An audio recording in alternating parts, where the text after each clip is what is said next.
Hi friends, ഇന്ന് ഞാൻ നിങ്ങളുമായി പങ്കുവയ്ക്കാൻ ആഗ്രഹിക്കുന്ന കാര്യം എന്ന് പറയുന്നത് ഇമോഷണൽ ഇൻ്റലിജൻസ് അഥവാ ഇ ആണ്. ഇന്ന് നമ്മൾ പല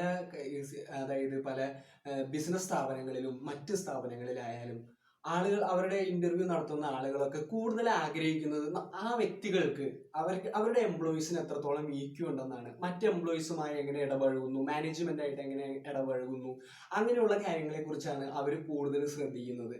അപ്പോൾ ഉള്ള ആളുകളാണ് കൂടുതൽ വിജയിക്കുന്നതായിട്ടാണ് നമ്മൾ കാണുന്നത്. അതായത് നമ്മുടെ സോഷ്യൽ റിലേഷൻഷിപ്പിൽ, ഇന്റർപേഴ്സണൽ റിലേഷൻഷിപ്പിൽ എത്രത്തോളം വ്യക്തി സക്സസ്ഫുൾ ആണ് എന്നുള്ള കാര്യങ്ങളാണ് അതുകൊണ്ട് മെയിനായിട്ട് നിർണ്ണയിക്കുന്നത്. അപ്പോൾ എങ്ങനെ നമുക്കൊരു ഇമോഷണൽ ഒരു ഇന്റലിജൻസ് ഉണ്ടാക്കിയെടുക്കാം? ചിലർക്ക് ഐക്യു കൂടുതലായിരിക്കും, പക്ഷെ ഇക്യു കുറവായിരിക്കും. ചിലർക്ക് ഇക്യു കൂടുതലായിരിക്കും, ഐക്യു കുറവ്. പക്ഷെ ഇമോഷണൽ ഇന്റലിജൻസ് വളരെ കോഷ്യന്റ് എന്ന് പറയുന്നത് വളരെ ഇമ്പോർട്ടൻ്റ് ആയിട്ടുള്ള ഒരു കാര്യം, അതായത് നമ്മുടെ ദൈനംദിന ജീവിതത്തിൽ ഇമ്പോർട്ടൻ്റ് ആയിട്ടുള്ള കാര്യമായതുകൊണ്ടാണ് അതിനെക്കുറിച്ച് തന്നെ പറയുന്നത്. ഇപ്പൊ നമുക്കറിയാം, നമുക്ക് മെയിനായിട്ട് 3 ഇമോഷൻസ് ഉണ്ട്.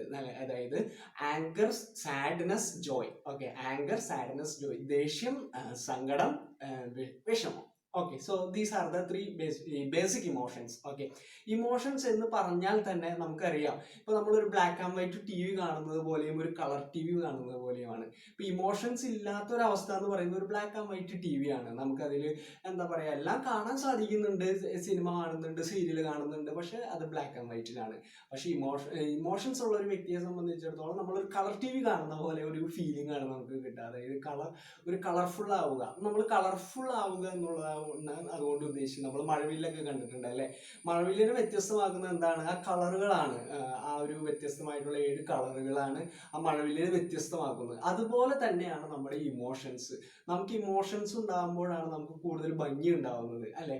കൂടുതൽ കാര്യങ്ങൾ എക്സ്പ്രസ് ചെയ്യാൻ, സ്നേഹം, അഫക്ഷൻ, അതൊരു ഇമോഷൻ ആണ് അല്ലെ? നമ്മുടെ സ്നേഹം എക്സ്പ്രസ് ചെയ്യുക, അങ്ങനെ പല കാര്യങ്ങൾ അല്ലെ? നമ്മുടെ സങ്കടം എക്സ്പ്രസ് ചെയ്യുക, അങ്ങനെ പല ഇമോഷൻസ് ഉള്ളത് കൊണ്ടാണ് നമ്മൾ കൂടുതലായിട്ട് വ്യത്യസ്തരാകുന്നത്. ഇപ്പൊ മൃഗങ്ങളിൽ നിന്നായാലും ഒക്കെ പോലും നമ്മൾ അങ്ങനെ വ്യത്യസ്തരാകുന്നത്. പക്ഷെ ചില സമയങ്ങളിൽ നമുക്ക് ഇമോഷൻസ് ഹാൻഡിൽ ചെയ്യാൻ പറ്റാത്ത ഒരവസ്ഥകൾ ഉണ്ടാവാറുണ്ട്. ഇപ്പൊ പെട്ടെന്ന് ദേഷ്യം വരിക, സങ്കടം വരിക, അങ്ങനെ ഒരു മറ്റുള്ളവരോട് നെഗറ്റീവായിട്ടുള്ള ചിന്തകൾ വരിക, പെട്ടെന്ന് ഡൗൺ ആവുക, അങ്ങനത്തെ ഉള്ള കാര്യങ്ങളൊക്കെ നമുക്ക് വരാനായിട്ടുള്ള സാധ്യതയും ഉണ്ട് ഇമോഷൻസ് മൂലമുണ്ട്. അപ്പൊ നമുക്ക് എങ്ങനെ നമ്മുടെ പ്രോപ്പറായിട്ട് ഈ ഇമോഷൻസിനെ മാനേജ് ചെയ്യാനായിട്ട് സാധിക്കും എന്നുള്ളതാണ്, എങ്ങനെ പറ്റും എന്നുള്ളതാണ് നമ്മൾ ഈ വീഡിയോയിലൂടെ കാണാനായിട്ട് ശ്രമിക്കുന്നത്. ഇപ്പോൾ നമുക്കറിയാം, അതായത് നമ്മുടെ സെൽഫ് എന്ന് പറയുന്നത് വളരെ ഇമ്പോർട്ടൻ്റ് ആണ്. ഓക്കെ, നമ്മുടെ സെൽഫ് എന്ന് പറയുന്നത്, ഞാൻ ഇതായിട്ട് കണക്ട് ചെയ്യാം, ഇമോഷൻസ് ആയിട്ട് നമ്മുടെ സെൽഫിനെ കണക്ട് ചെയ്യാം. അതായത് നമ്മുടെ സെൽഫ് എന്ന് പറയുന്നത് എന്താണ്?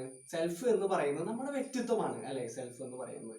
പക്ഷെ പലപ്പോഴും ഈ സെൽഫിന്റെ മൊണോപ്പൊളി എന്ന് പറയുന്നത് നമുക്കുണ്ടോ? മൊണോപ്പൊളി എന്ന് പറഞ്ഞു കഴിഞ്ഞാൽ നമ്മൾ ഒന്നിന്റെ കുത്തക സ്വന്തമാക്കുക എന്ന് പറയും അല്ലെ? ഇപ്പൊ വർഷങ്ങൾക്ക് മുന്നേ ബ്രിട്ടീഷുകാർ ഇവിടെ വന്നു, ബ്രിട്ടീഷ് കുത്തകയായിരുന്നു ഇവിടെ എന്നൊക്കെ നമ്മൾ പറയും അല്ലെ?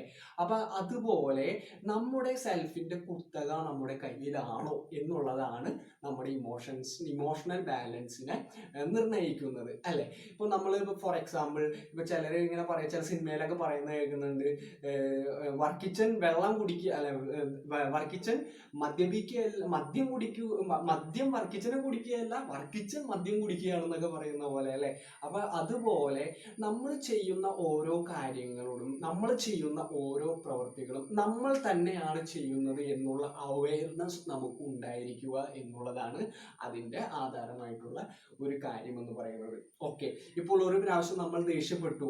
ഓക്കെ, ഇന്ന് ഞാൻ അജിത എന്ന് പറയുന്ന ഞാൻ, അല്ലെങ്കിൽ അജിത്ത് എന്ന് പറയുന്ന ഞാൻ കുറച്ചു നേരം ദേഷ്യപ്പെട്ടു. എന്താണ് കുഴപ്പം? എനിക്ക് ആ സമയത്ത് ദേഷ്യം വന്നു, അതുകൊണ്ട് എനിക്ക് ദേഷ്യപ്പെടേണ്ടതായിട്ട് വന്നു.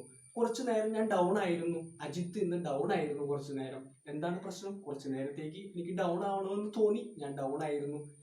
എൻ്റെ സെൽഫിന്റെ മൊണോപ്പൊളി ഞാൻ തന്നെ ഏറ്റെടുക്കുക എന്നുള്ളതാണ് അതിലൂടെ കടന്നു പോകുന്നത്. അല്ലാതെ നമ്മൾ ഡൗൺ ആകുന്ന അവസ്ഥയോട് താതാത്മ്യം പ്രാപിക്കുന്നതിനേക്കാൾ കൂടുതലായിട്ട് അതായിട്ട് ഡിസോസിയേറ്റ് ചെയ്യുക എന്നുള്ളതാണ് വളരെ ഇമ്പോർട്ടൻ്റ് ആയിട്ടുള്ള ഒരു കാര്യം എന്ന് പറയുന്നത്. Norman Vincent peel, the power of positive thinking എന്ന ബുക്ക് എഴുതിയ ആളുടെ പേരാണ് നോർമൻ വിൻസെന്റ് പീൽ. ആ ഓതർ ആ ബുക്കിൽ ഒരു സംഭവം വിവരിക്കുന്നുണ്ട്. ഇദ്ദേഹം ഒരിക്കലും ഒരു സ്ത്രീയെ കാണുകയുണ്ടായി. സ്ത്രീ വളരെ നെഗറ്റീവായിട്ട് ചിന്തിച്ച് ഇങ്ങനെ ഇരിക്കുകയായിരുന്നു. സ്ത്രീയുടെ പ്രശ്നം എന്ന് പറയുന്നത് വളരെ നിരാശാബോധമായിരുന്നു. അവര് കുറ്റബോധം അവരെ വളരെ ഇതായിക്കൊണ്ടിരിക്കുന്നു. അപ്പൊ ആ സ്ത്രീ വിൻസെന്റ് പീലിനോട് പറയുന്നുണ്ട്, അതായത് ഞാൻ ചീത്തയാണ്, ഇനി എനിക്ക് ചീത്തയായിട്ട് ഇങ്ങനെ ഇരിക്കാനേ പറ്റുള്ളൂ, ചീത്തയായിട്ടുള്ള ഒരു വ്യക്തിയാണ് ഞാൻ, ഇന്നൊരു കാര്യം ചെയ്തു അതുകൊണ്ട് ഞാൻ ചീത്തയാണ് എന്ന് പറയാണ്. അപ്പോൾ ഉടനടി വിൻസെന്റ് പീൽ ആ കുട്ടിയോട് അല്ലെങ്കിൽ ആ സ്ത്രീയോട് ഇങ്ങനെ പറയുകയാണ്, മോളെ നീ ചീത്തയാണെന്ന് നീ പറഞ്ഞു, പക്ഷെ ആ ചീത്ത എന്ന് പറയുന്നത് നീ അല്ല, പക്ഷെ അതൊരു ചീത്ത ആക്ഷൻ ആണ്. ആ ഒരു ചീത്ത ആക്ഷൻ നീ അത് ചെയ്തു, അല്ലെ, സമൂഹത്തിന്റെ മുന്നിൽ അല്ലെങ്കിൽ നിന്റെ കൺമുന്നിൽ ചീത്ത എന്ന് തോന്നുന്ന ഒരു ആക്ഷൻ നീ അത് ചെയ്തു എന്ന് പറഞ്ഞ് ആ ആക്ഷൻ ആവണമെന്നില്ല, അല്ലെ. ഇപ്പൊ നമ്മൾ ദേഷ്യപ്പെട്ടു എന്ന് പറഞ്ഞ് നമ്മൾ ദേഷ്യമല്ല, അല്ലെ, നമ്മൾ എന്ന വ്യക്തിയാണ് ദേഷ്യപ്പെട്ടത്, ഞാൻ എന്ന വ്യക്തിയാണ് ദേഷ്യപ്പെട്ടത്, അതുകൊണ്ട് ഞാൻ ആ ദേഷ്യത്തെ മാറ്റി നിർത്തുന്നു. സോ നമ്മളെ ഡിസോസിയേറ്റ് ചെയ്യുക എന്നുള്ളതാണ്.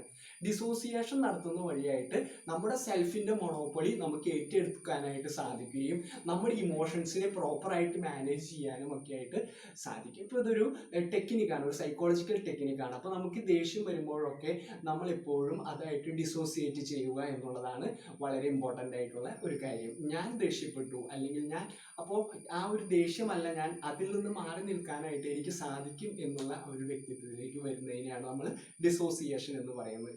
സോ നമുക്ക് ഇനി മുതൽ നമ്മുടെ ഇമോഷൻസിനെ പ്രോപ്പറായിട്ട് ഹാൻഡിൽ വിത്ത് കെയർ, ഹാൻഡിലോടുകൂടി ചെയ്യാനും സെൽഫിന്റെ മൊണോപ്പൊളിയിലൂടെ ഡിസോസിയേഷനിലൂടെ കടന്നു പോകാനായിട്ട് ചെയ്യുന്നത് വഴിയായിട്ട് നമ്മുടെ മാസ്റ്റർ ചെയ്യാനായിട്ട് നമുക്ക് സാധിക്കും. So let us try that. Thank you friends.